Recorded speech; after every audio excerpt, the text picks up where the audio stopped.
streams of data, in the form of bits reaches network gateway from various sources.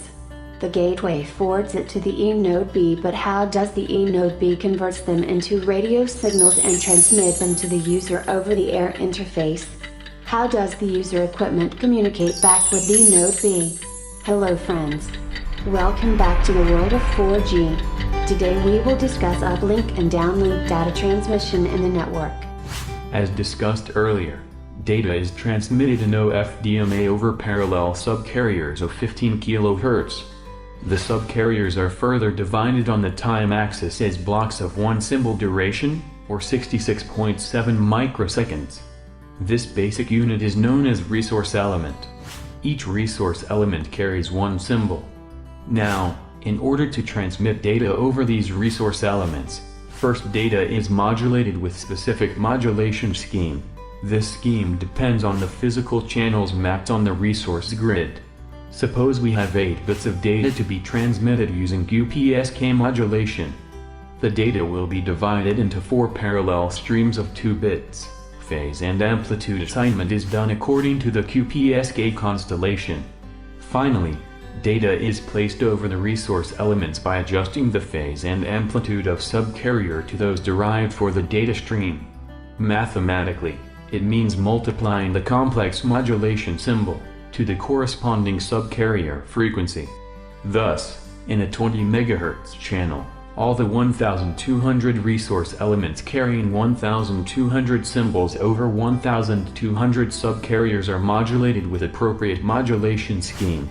Now, since the data is modulated over 1200 subcarriers, a transmitter will require 1200 oscillators for its generation, and another 1200 will be required by the receiver for proper demodulation. The hardware complexity and sheer amount of power consumption would have left Ofdma to theoretical idea and far from implementation. Ofdma was made reality with the advent of digital signal processing techniques. So, instead of using 1200 oscillators, IFFT solves this problem by converting the parallel frequency domain signals into samples of a composite time domain signal, which are much easier to generate at transmitter side.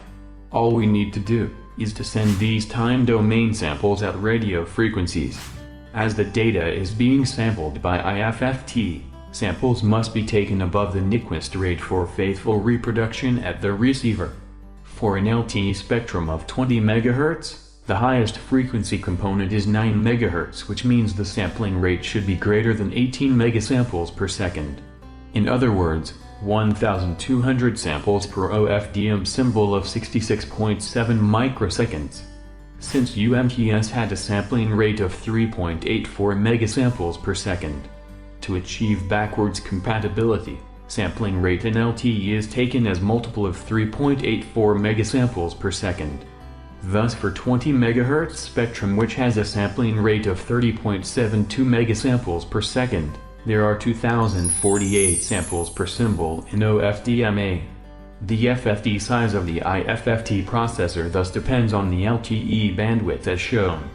Now, previously we have shown, in wireless channel due to multipath propagation, we face delay spread and inter-symbol interference.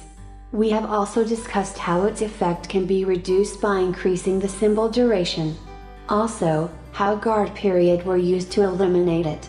But abrupt changes in time domain during transition period, from symbol to guard period causes intercarrier interference in frequency domain, and disturbs the orthogonality between subcarriers.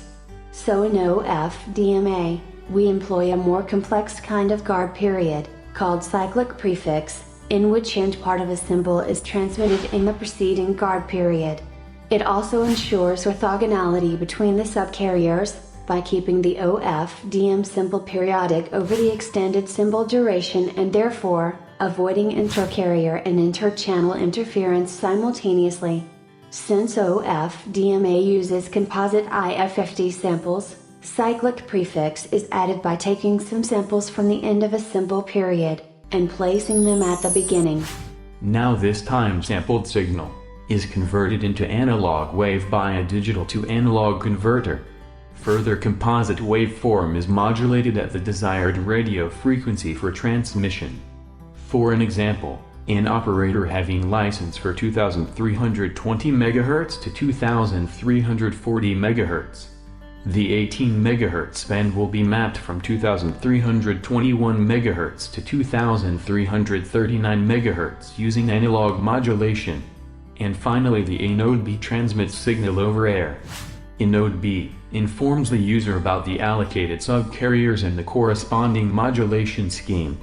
So, when the RF signal reaches at the user's terminal, all these processes are reversed and finally user is able to receive the data intended for it. Although there are many positives in Ofdma, but IFFT summation of multiple parallel subcarrier results in high peak-to-average power ratio. High PAPR results in high power consumption for signal generation, but handheld devices have limited power capacity. This makes Ofdma unfavorable for uplink transmission. In order to overcome this, LTE uses SC-Fdma in uplink direction.